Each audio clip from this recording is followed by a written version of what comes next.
Before yoga, before Vedanta, there was Sankhya, the oldest whisper of India's mind, where consciousness meets creation.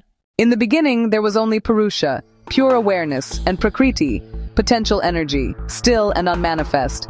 When awareness beheld energy, creation stirred. From stillness came movement.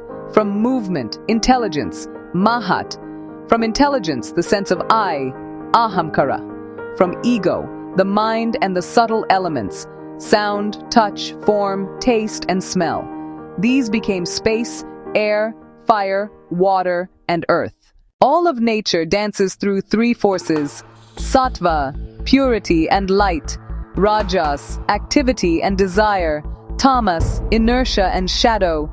Together, they weave the universe and you. Sankhya teaches, you are not the doer, not the thought, not the body.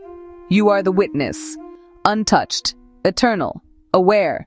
When the seer stands apart from the seen, that stillness is moksha, Sankhya, the silent science of seeing.